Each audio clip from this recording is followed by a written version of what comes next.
जी। समाज में प्रमुखतः चार धर्मों का वर्णन आता है: हिंदू, मुस्लिम, सिख एवं ईसाई। जिसमें जो सनातन को मानने वाले लोग हैं उन्हें हिंदू कहा जाता है, और जो इस्लाम को मानने वाले लोग हैं उन्हें मुस्लिम कहा जाता है। लेकिन दोनों धर्मों में इतनी भिन्नता है कि जो सनातनी जो लोग होते हैं, सनातन को मानने वाले जो लोग होते हैं, वो दयालुता, उदारता, उनके अंदर एक भाव होता है लोगों की सहायता करना। और जो इस्लाम को मानने वाले लोग हैं वो उनके अंदर हिंसा करना और भिन्न भिन्न प्रकार की बहुत सारी चीज़ें उत्पन्न होती हैं। इसी बात पर हम चर्चा आज करेंगे आदरणीय अशोक चौधरी जी से। आपका बहुत बहुत धन्यवाद, आपने मुझे इतना समय दिया इस विषय पर चर्चा करने के लिए।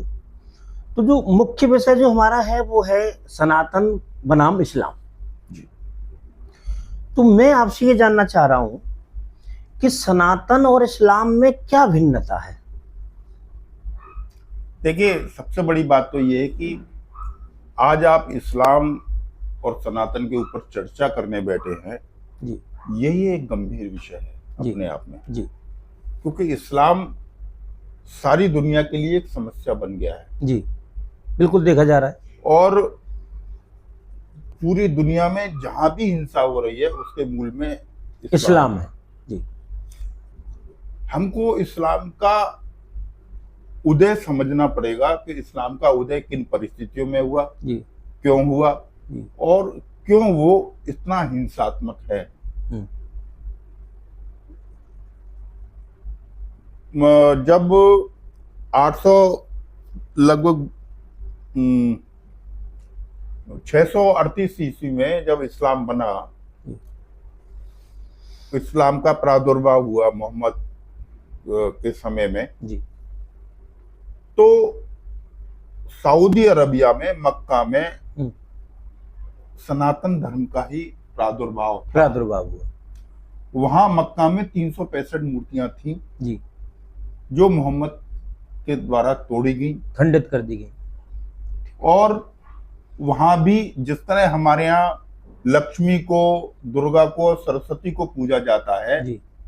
वहां भी 3 देवियों की मुख्यतः पूजा होती थी, हर घर में होती थी। ठीक है। लात, मनात और उज्जा, जी, ये 3 देवियां थी। लात को लक्ष्मी की देवी माना जाता था, और मनात को शक्ति की देवी माना जाता था, और उज्जा वो श्वेत वस्त्रधारणी थी, वो सरस्वती की और चेतना की और जो मेगा शक्ति है, बुद्धि है, उसकी प्रतीक थी, जिसको समाप्त किया गया। और वहां पर 2 ही इस समय प्रतीक रह गए। 365 तो उन्होंने तोड़ दिए जो इस्लाम के स्थापक थे उन्होंने, और 2 आज भी उपस्थित हैं। एक मक्केश्वर महादेव जिसको मक्का कहा जाता है, हज करने जाते हैं। जी। और एक हजरे अस्वद है जिसके विषय में बहुत कम लोग जानते हैं। अच्छा। हमारे यहाँ इन दोनों को एक साथ पूजा जाता है, उपस्थ और लिंग एक साथ हमारे यहाँ होता है। इनके यहाँ ये दोनों अलग अलग हैं, जो एक योनि का प्रतीक है और दूसरे लिंग का प्रतीक है। और जब तक ये दोनों का संयोजन नहीं होता तब तक किसी प्रकार की प्रकृति में उत्पत्ति नहीं होती। ये उत्पत्ति का मूल है। ठीक है, ये बात क्लियर हो गई। दूसरी बात ये कि जो इस्लाम का उदय हुआ वो सनातन की अवशिष्ट के रूप में हुआ, यानी वेस्ट के रूप में हुआ, उसकी प्रतिक्रिया के रूप में हुआ। इसलिए इस्लाम में जो नारा दिया जाता है, जो उद्देश्य बताया जाता है, वो गजवाए हिंद द्वीप बताया जाता है। गजवाए चीन नहीं बताया जाता, गजवाए चाइना नहीं, जापान नहीं बताया जाता, गजवाए ब्रिटेन नहीं बताया जाता, गजवाए अमेरिका नहीं है, गजवाए हिंद। क्यों? कि उनकी उत्पत्ति और उनकी घृणा का जो मूल है वो सनातन धर्म है। अच्छा। क्योंकि सनातन धर्म उनकी मूल प्रवृत्ति के खिलाफ है। जी।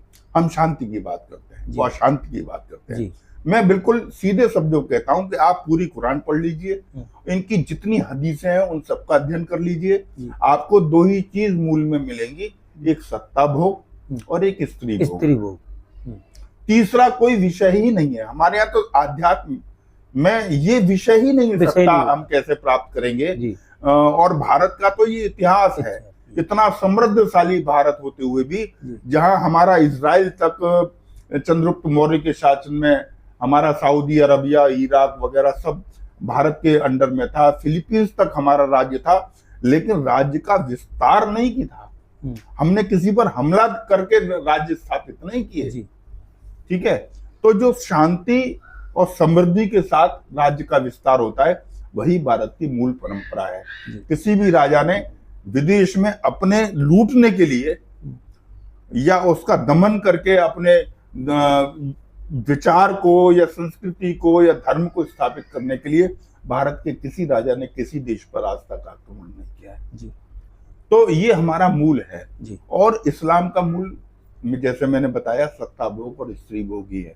और स्त्री भोग की इतनी पराकाष्ठा है कि यहां तक कह दिया हदीसों में कि स्त्रियां खेती होती हैं, आपकी खेती है। अच्छा, स्त्रियां आपकी खेती हैं, आप जिस तरह से चाहें उनको जोत सकते हैं।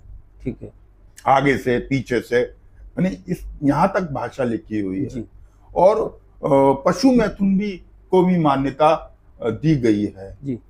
तो ये बड़ी विवश स्थिति है भोग की, जो हमारे यहाँ नहीं है। हमारे यहाँ तो आप मर्यादा की पराकाष्ठा देखिए, मनुस्मृति में लिख दिया कि अगर शिष्य 20 साल से अधिक उम्र का है तो उसको गुरु पत्नी के चरण भी नहीं छूने चाहिए। अगर पुत्री युवा है तो पिता को पुत्री के साथ एकांत में भी नहीं बैठना चाहिए। हमारे यहाँ तो मर्यादा की पराकाष्ठा है।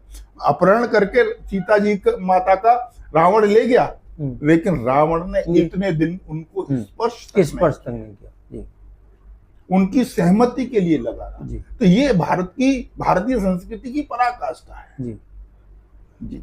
लेकिन इसमें जो अभी आपने एक बात कही कि इस्लाम के जो मानने वाले लोग हैं, उनकी हदीस में, उनके आयतों में, उनकी कुरान में ऐसा वर्णन है कि स्त्री को एक खेती माना गया है। इसके पीछे उनकी क्या विचारधारा रही? देखिए, जिन परिस्थितियों में इस्लाम बना, जी, वो परिस्थितियां ही ऐसी थी।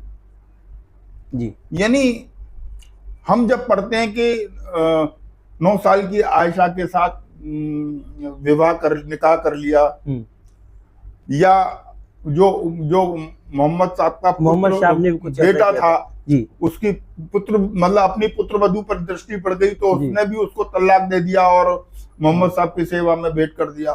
तो ये सब जिस प्रकार का ये है, देखिए, जब हम संस्कृतिहीन हो जाते हैं तब किसी भी समाज की यही गति होती है। जी।